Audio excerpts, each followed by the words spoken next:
Ya, bagian lain dari bioinformatika kita bisa melihat ini saudara-saudara ya, tanggal 30 Desember 2019 ketika pertama kali terdeteksi, dan semenjak itu dengan pendekatan bioinformatika juga, jadi kita lihat dengan pendekatan bioinformatika juga dapat dibuat, dilacak gitu ya,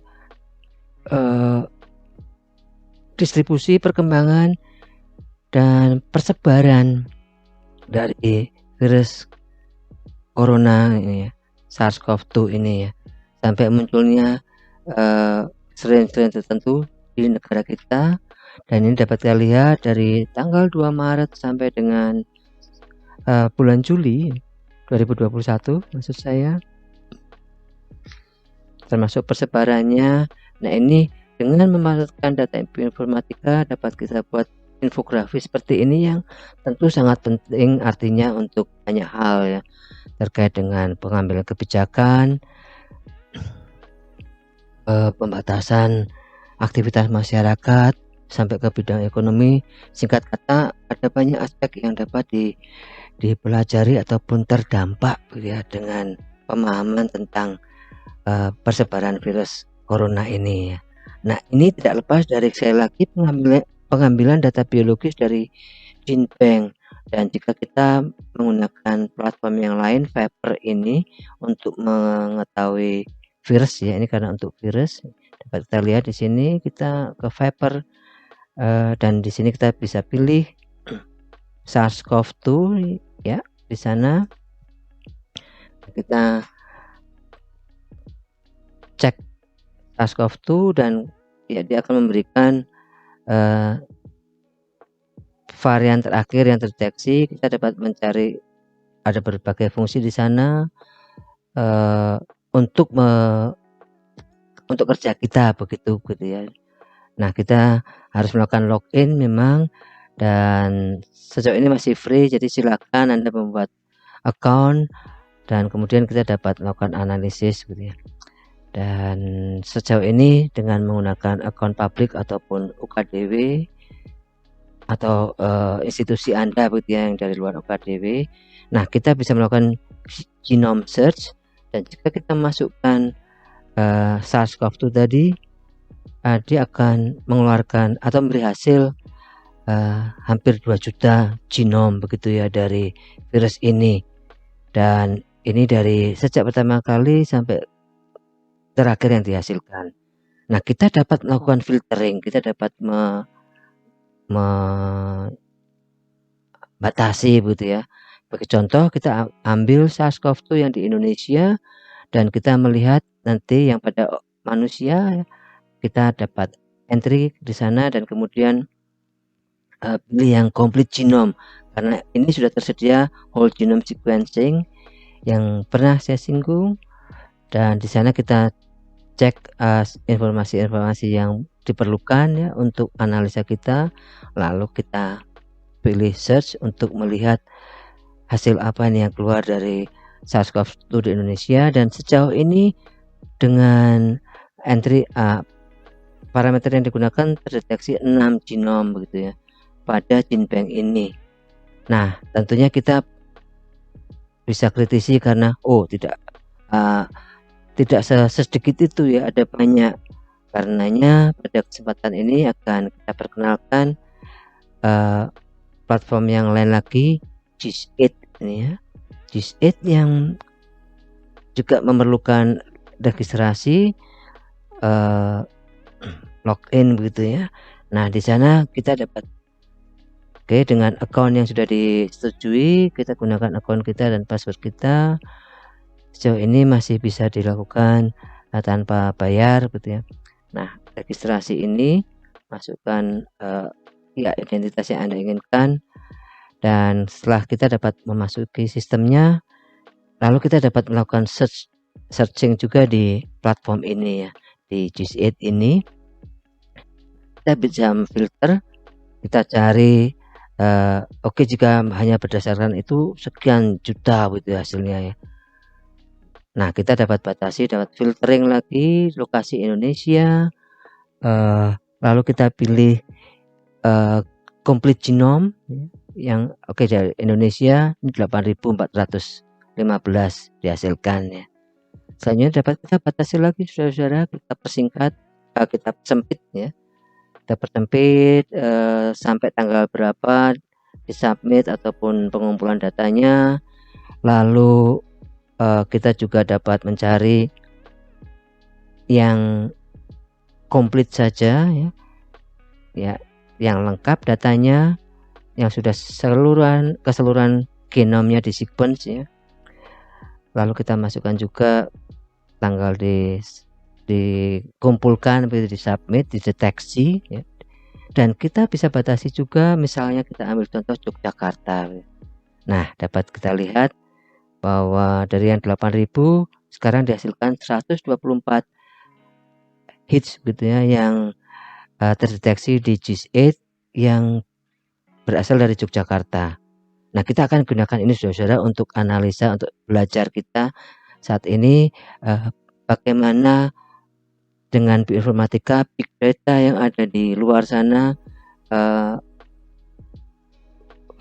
virtual database ya, online, yang ya dapat kita lihat collection datanya dari Maret 2020 sampai dengan yang paling akhir begitu ya.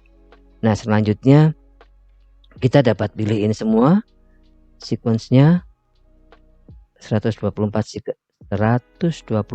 sequences ini ya, dapat kita pilih. Nah, ini sampai tahun 2021 dan seterusnya. Baik, lalu kita pilih, kita download ya, genom yang kita ambil tadi dapat kita beri nama sesuai yang kita inginkan ya, yang memudahkan kita, misalnya SARS-CoV-2 Yogyakarta. Kemudian ya kita ambil reference sequence yang dapat kita cari di official GIS8 reference sequence ini, dan di sana disebutkan strain WIVO gitu ya, WIVO4 ini.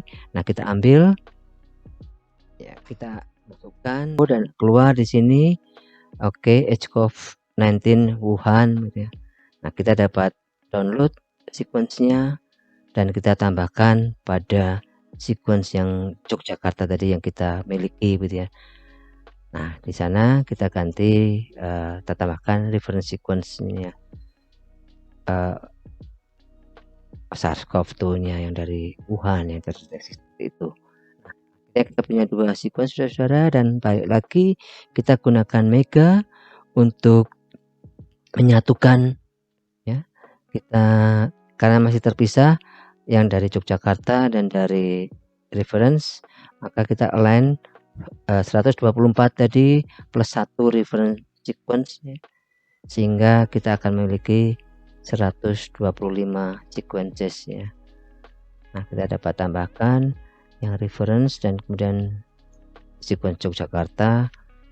Nah, tentunya ini yang seperti kita singgung akan lebih lama karena ada 125 sequence, dan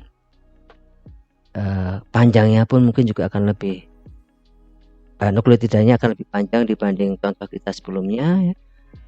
Nah, ini ada 125 ya, kita lihat, dan ini kemudian kita lakukan hal yang persis sama seperti contoh sebelumnya. Data ini kita pindahkan ke FASTA format, lalu kita beri nama sesuai apa yang kita mau, SARS misalnya ya. Nah, kemudian kita lakukan MSA atau multiple sequence alignment. Nah, kita align di sana dan ya kita buat pohon filogenetiknya berdasarkan hasil yang keluar begitu ya. Lalu kita visualisasikan di sini. Jadi pohon filogenetiknya akan kita buat menggunakan ini ya, MSA, multiple sequence alignment, dan phylogenetic tree construction-nya tidak menggunakan Mega tapi menggunakan paper ini. Nah, ini kita pilih file kita, dan di sini sebenarnya ada beberapa fitur yang menarik Tapi singkat kata bahwa ini jika semakin panjang akan semakin lama, dan kita bisa meminta notifikasi via email dan seterusnya. Dan setelah ada notifikasi bahwa hasil kita keluar ya, baik melalui email ataupun tiket number, nah lalu kita dapat mengambil hasil alignment 125 sequence kita tadi, dan ya kita bisa dapatkan di sini nih ya. Nah, kita bisa melihat dan sebenarnya dapat dijelaskan beberapa terminologi teknis ya, tapi karena keterbatasan waktu dan juga mungkin ini baru pengantar gitu ya, jadi memberi pengantar kepada kita semua. Oke, bagaimana kekuatan big data, keterampilan menggunakan apa ini, katakanlah IT ini ya, yang tentu Anda lebih jago dibanding kami gitu. Nah, kita lalu dapat generate genetic tree, dan ada beberapa terminologi teknis juga, tapi singkat kata tergantung data kita apakah lebih dari 100 atau tidak, dapat Anda baca di sana begitu ya. Jadi berapa banyak datanya, berapa panjang juga nukleotidanya. Nah, ini kita bisa memilih parameter-parameter ataupun jenis parameter yang digunakan. Baik, selanjutnya kita masukkan data kita, lalu kita pilih custom tree. Dari sini kita bisa mengatur apa yang kita mau gitu ya. Nah, di sini kita menggunakan RaxML, dan bootstrapnya ini tadi kita pilih 1000, lalu ini kita by default ya. Nah, selanjutnya dia akan melakukan phylogenetic tree generation gitu ya, dan seperti sebelumnya kita bisa meminta notifikasi, menyimpan data pekerjaan kita itu pada workbench ya. Nah, setelah selesai kita akan mendapat notifikasi, kita dapat melacak pekerjaan kita, dan hasilnya nanti akan ditunjukkan baik di sini tree-nya sudah keluar. Nah, pekerjaan kita belum selesai bahwa tree ini, lalu kita ubah formatnya tadi untuk analisa kita menggunakan platform yang lain lagi, saudara ya. Jadi ini XML format yang tadi pada informasinya. Nah, kita menggunakan ITOL ini ya, Interactive Tree of Life. Nah, ini dapat Anda akses secara free, tapi memang kelemahannya adalah tidak bisa di save begitu ya. Nah, bagaimanapun ini cukup powerful platformnya saudara. Nah, kita tinggal upload sequence kita yang kita simpan tadi. Jadi tree kita tadi yang dalam bentuk ya. Nah, kita ambil dan selanjutnya kita upload, dan platform ini akan memberi kita hasil analisis yang lebih powerful ya, lebih user friendly, lebih interaktif juga, dan lebih banyak makna. Nah, saya tidak akan membawa kita semua untuk belajar tentang virologi begitu ya. Singkat katanya kita dapat melihat bahwa ini reference sequence tadi yang dari Wuhan. Kita dapat beri warna juga, dan selanjutnya dari sana kita dapat melihat distribusi ataupun kekerabatannya serta asal usul dari virus yang ada di Yogyakarta ini, bagaimana kekerabatannya saudara ini ya. Jadi dapat melihat di mana reference sequence, kemudian dapat kita lihat juga siapa yang muncul paling awal gitu ya. Dari sini nih ya, dari gambar ini dapat dilacak siapa yang paling awal, di mana sampel di mana berdasarkan bukan lagi filogenetik ini ya, tapi ini sudah lebih interaktif. Ini tree of life yang berdasarkan whole genome sequence tadi ya. Nah, kita dapat atur gambarnya termasuk kualitasnya.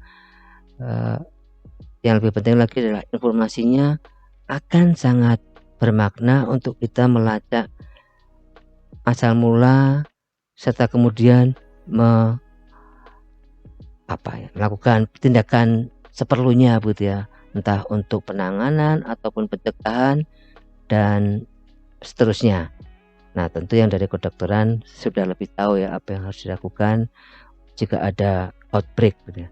Nah, sebagai contoh adalah SARS-CoV-2 ini COVID ya yang kita produce dengan platform ini. Ya, setelah kita melihat tentang penggunaan database online Viper tadi ya untuk melihat sebaran ataupun kekerabatan virus corona yang ada di Yogyakarta, kita dapat membedakan begitu ya di mana yang muncul lebih awal kaitannya dengan reference sequence. Hal yang sama dapat juga kita lihat untuk penyebab dengue ini ya saudara, bahwa singkatnya pendekatannya sama saya lakukan untuk membedakan persebaran virus ini di Filipina, Indonesia, dan Malaysia. Dapat Anda lihat warna yang sama ini menunjukkan negara yang sama. Memang mungkin tidak sangat terbaca, tapi paling tidak warnanya dapat dilihat. Yang hijau ini Filipina, lalu ya, yang merah muda ini Indonesia, dan ungu ini adalah Malaysia. Nah, kita dapat melihat bahwa ya selanjutnya ini ya, kekerabatannya ya, dari pohon ini, dari phylogenetic tree ini ya, kita bisa melihat oke, ini yang Filipina sepertinya membentuk klaster tersendiri nih ya. Ini di sini nih ya. Lalu ya siapa yang paling tua, siapa yang paling awal diisolasi ini. Ini yang ada di Indonesia. Sayang tidak bisa Anda lihat gitu ya. Tapi paling tidak dari warnanya ini kita bisa lihat oke, dari Indonesia ini ya. Dan mempunyai kerabatan yang dekat dengan yang dari Malaysia. Sangat mungkin saudara-saudara ya, karena mengingat ini dari Kalimantan misalnya. Ini Kalimantan Utara sudah masuk ke Malaysia, dan Filipina membentuk klaster tersendiri juga sangat mungkin karena terpisah oleh lautan gitu ya, sehingga pohon ini sungguh sangat bermakna untuk kita mengetahui siapa yang paling kuno begitu ya, siapa yang paling lawas katakanlah, dan siapa yang paling maju evolusinya yang paling belakang dilaporkan ya, yang ternyata adalah katakanlah jenis-jenis yang dilaporkan di Malaysia ini pada tahun 2014 sepertinya ya. Nah, ini ternyata adalah jenis yang paling akhir dilaporkan, yang katakanlah tingkat evolusinya paling maju. Demikian saudara ya, bahwa pendekatan bioinformatika dengan data biologis ya, serta pengetahuan tentang kesehatan, kedokteran, ini dapat membawa kita ke kesimpulan ataupun pengambilan langkah berikutnya yang lebih baik. Saya pikir itulah kekuatan yang dapat dibangun jika berbagai disiplin ini bekerja sama gitu ya. Dan itu juga harapan dari mata kuliah ini diberikan, memberi masing-masing kita perspektif lain dari major yang kita pelajari. Demikian paparan saya, terima kasih.